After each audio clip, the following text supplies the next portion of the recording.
Iman and I are very similar. Like I've never met somebody where, you know, when you meet people and you're like, we're the same mentally, it just clicked. Like we were talking about our mom, we have very similar lives, except he grew up in London, obviously, and had, obviously there's opportunity there.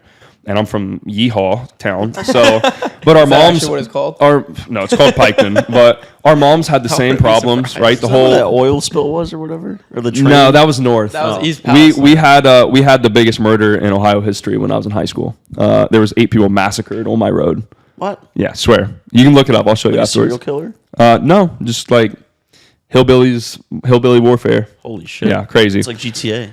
Bro, it's nuts. That's why I'm always like, I'm basically from the hood, just in the country. So we ain't got Glocks and stuff. We just have shotguns.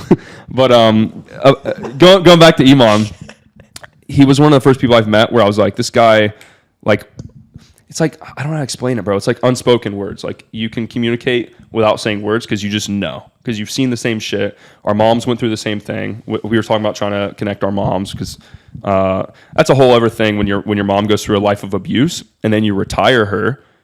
Problems just come out of nowhere. Like you would think, and he's dealing with the same thing. And he was giving me advice because he retired her earlier than I did. You retire your mom, she goes through all this abuse, and then you're like, oh, we're set. Nope.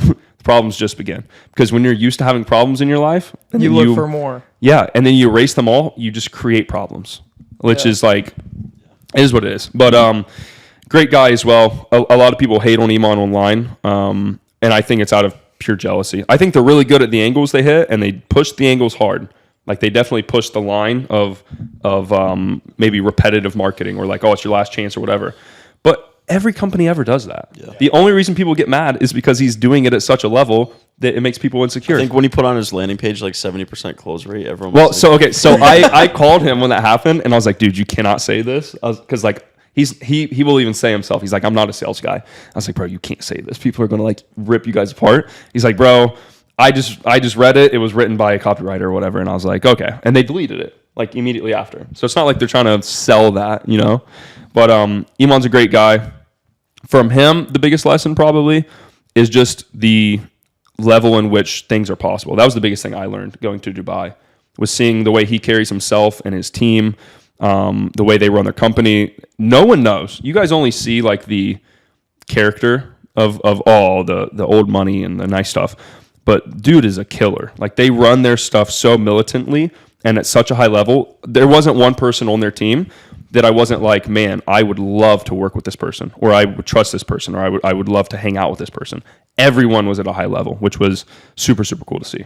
Yeah, I feel like that's similar to when we went to PBD's office. Yeah. Like Patrick Bet. I love him. Well. Yeah, like everyone around him is just so professional, so welcoming. You're like, yeah, like I want to hire people like this. Yeah. Yeah. We were in there on a Saturday. Yeah. Yeah. What did the one girl say? Dials, We asked like how you feel. She's like outstanding, unstoppable. Unstoppable. All right. Like super intense. I wasn't gonna stop you. Fuck with it. It's like a clear, like, you could just tell that the moment that person was onboarded, they read over the company values, and it wasn't the person sitting there at their desk like, okay, yeah, sure, guy. It was like, I'm 100% believing this. Yeah, and that's what they did, bro. Their standard in which they do things, I was blown away, and that was a big. I love getting in rooms with people that are make me feel small, because I was like, we're not running ours at this level at all. So it was a big. I always tell people this, like, if you can see them, and this is what happened with me, like coming from nothing, whatever. I could see the North Star, so I knew it was possible. If I can see someone else do it, I know that I can also do it. So that was the biggest thing, that I've learned from Iman. Hey guys, if you enjoyed this short clip, check out the full interview here. And if you want to see more clips from this episode, check it out right here.